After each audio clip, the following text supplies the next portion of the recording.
Kulti traffic গার্ডের তৎপরতায় চুরি মোটরবাইক উদ্ধার, গ্রেপ্তার চোর।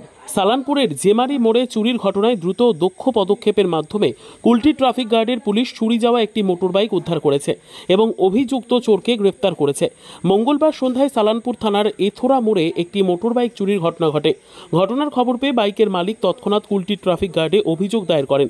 অভিযোগ পাওয়ার পরপরই পুলিশ তদন্তে নামে এবং অল্প সময়ের মধ্যে চুরি যাওয়া মোটরবাইকটি উদ্ধার করতে সক্ষম হয়। এর সঙ্গে চোরকেও হাতে নাতে ধরে ফেলে পুলিশ। ধৃত চোর ও উদ্ধারকৃত মোটরবাইকটি সালানপুর থানায় নিয়ে যাওয়া হয়েছে, যেখানে ঘটনার বিস্তারিত তদন্ত চলছে। স্থানীয় সূত্রে জানা গিয়েছে, পুলিশের এই দ্রুত প্রতিক্রিয়া ও কার্যকরী পদক্ষেপ এলাকার বাসিন্দাদের মধ্যে নিরাপত্তার ভাব জাগিয়েছে। কুলটি ট্রাফিক গার্ডের এই সাফল্য আইন শৃঙ্খলা রক্ষায় এক উল্লেখযোগ্য নজির স্থাপন করেছে। সালানপুর থানার পুলিশ জানিয়েছে, সালানপুর তদন্তের পরবর্তী ধাপে চোরের বিরুদ্ধে আইনি ব্যবস্থা নেওয়া হবে। এই ঘটনা এলাকায় পুলিশের সতর্কতা ও দায়িত্বশীলতার প্রতিফলন ঘটিয়েছে।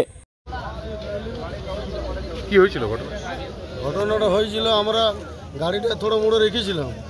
থোড়া মোড়ে রেখে পরে আমরা একটু কিছু দূরে যেয়ে গল্প করছি। তারপরে 10-15 মিনিট পর দেখছি ভাইলছে বাইকটা আমার নাই। দুটো বাইক ছিল, একটা বাইক দেখছি খতম, নিয়ে চলে গেছি। তারপর কি হলো? তারপরে সঙ্গে সঙ্গে ফোন করলাম, গৌতম ছিল আমার সঙ্গে, সালানপুর থানায় সিপি পুলিশ। ওদিক ফোন করলো।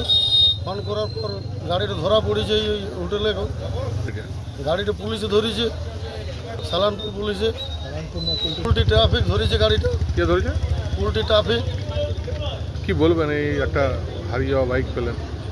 কি বলবো, এই দিনকে দিন চুরি চর্চা সে না হয় হচ্ছে, বহুত ভালো কাজ করছে পুলিশ প্রশাসন।